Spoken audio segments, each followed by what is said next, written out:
बेटी की विदाई एक दिल को छूने वाली कहानी। शादी के बाद विदाई का समय था। आरजू अपनी माँ से मिलने के बाद अपने पिता से लिपट कर रो रही थी। वहाँ मौजूद सब लोगों की आंखें नम थी। आरजू ने घूंघट निकाला हुआ था। वह अपनी छोटी बहन के साथ सजाई हुई गाड़ी के नज़दीक आ गई थी। दूल्हा मनन अपने खास मित्र राज के साथ बातें कर रहा था। यश, यार मनन, पहले घर पहुंचते ही सबसे पहले किसी 5 स्टार होटल में चलकर बढ़िया खाना खाएंगे। यहाँ तेरी ससुराल में खाने का मज़ा नहीं आया। तभी पास में खड़ा मनन का छोटा भाई राज बोला, हाँ यार, पनीर कुछ ठीक नहीं था और रसमलाई में रस ही नहीं था। और वह सब ही कर जोर जोर से हंसने लगे। मनन भी पीछे नहीं रहा। अरे, हम लोग होटल चाणक्य चलेंगे, तुम लोगों को जो खाना हो खा लेना। मुझे भी यहाँ खाने में मज़ा नहीं आया, रोटियाँ भी गर्म नहीं थी यार। अपने पति के मुंह से यह शब्द सुनते ही आरजू, जो घूंघट ओढ़कर गाड़ी में बैठने ही जा रही थी, वापस मुड़ी। गाड़ी के दरवाजे को जोर से बंद किया।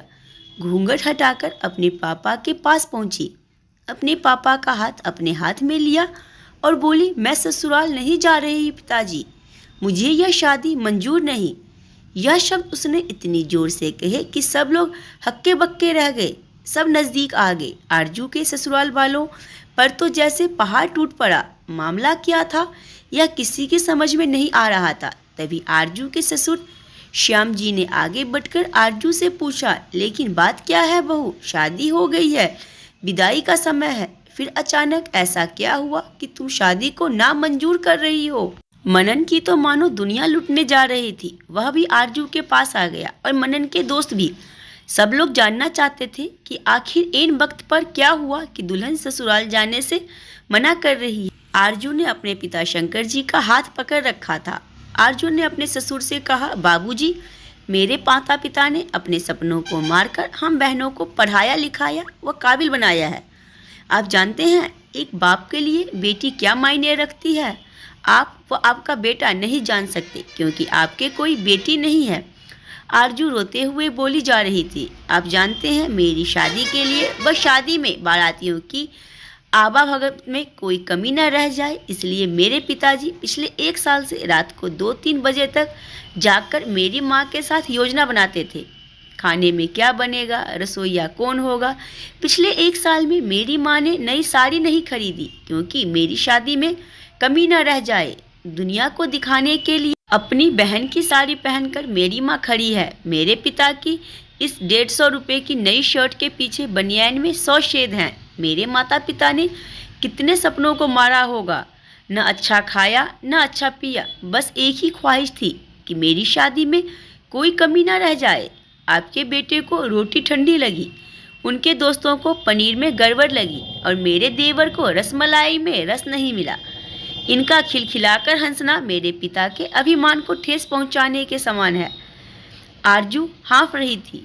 आरजू के पिता ने रोते हुए कहा, लेकिन बेटी, इतनी छोटी सी बात। आरजू ने उनकी बात बीच में काटी। यह छोटी सी बात नहीं है पिताजी। मेरे पति को मेरे पिता की इज्जत नहीं। रोटी क्या आपने बनाई? रसमलाई, पनीर, यह सब केटरर्स का काम है। आपने दिल खोलकर व हैसियत से बढ़कर खर्च किया है। कुछ कमी रही तो वह केटरर्स की तरफ से। आप तो अपने दिल का टुकड़ा अपनी गुड़िया रानी को विदा कर रहे हैं। आप कितनी रात रोएंगे क्या मुझे पता नहीं। माँ कभी मेरे बिना घर से बाहर नहीं निकली। कल से वह बाजार अकेली जाएगी, जा पाएगी। जो लोग पत्नी या बहू लेने आए हैं वह खाने में कमियां निकाल रहे हैं। मुझ में कोई कमी आपने नहीं रखी। यह बात इनकी समझ में नहीं आई। शंकर जी ने आरजू के सर पर हाथ फिराया। अरे पगली, बात का बतंगर बना रही है। मुझे तुम पर गर्व है कि तुम मेरी बेटी है, लेकिन बेटा, इन्हें माफ़ कर दे। तुझे मेरी कसम, शांत हो जा। तभी मनन ने आकर शंकर जी के हाथ पकड़ लिए। मुझे माफ़ कर दीजिए बाबूजी, मुझसे गलती हो गई। मैं उसका गला बैठ गया था, रो पड़ा था वह। तभी श्याम जी ने आगे बढ़कर आरजू के सर पर हाथ रखा। मैं तो बहू लेने आया था, लेकिन ईश्वर बहुत कृपालु है, उसने मुझे बेटी दे दी। वह बेटी की अहमियत भी समझा दी। मुझे ईश्वर ने बेटी नहीं दी, शायद इसीलिए कि तेरे जैसी बेटी मेरे नसीब में थी।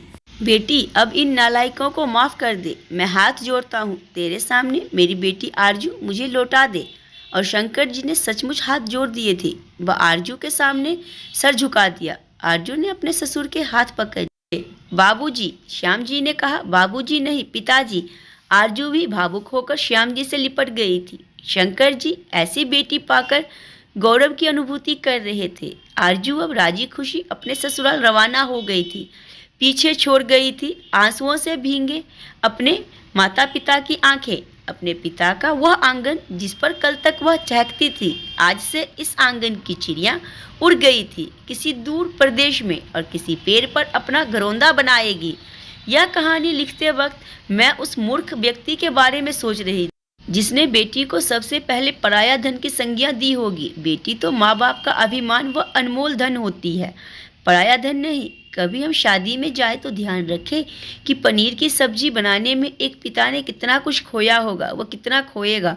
अपना आंगन उजाड़ कर दूसरे के आंगन को महकाना कोई छोटी बात नहीं। खाने में कमियां ना निकाले। बेटी की शादी में बनने वाले पनीर, रोटी या रसमलाई पकने में उतना समय लगता है जितना लड़की की उम्र होती है। यह भोजन सिर्फ भोजन नहीं, पिता के अरमान व जीवन का सपना होता है। बेटी की शादी में बनने वाले पकवानों स्वाद कई सपनों के कुचलने के बाद आता है, वह उन्हें पकने में सालों लगते हैं। बेटी की शादी में खाने की कदर करें। अगर वीडियो पसंद है वीडियो को लाइक, चैनल से वीडियो को शेयर जरूर करें।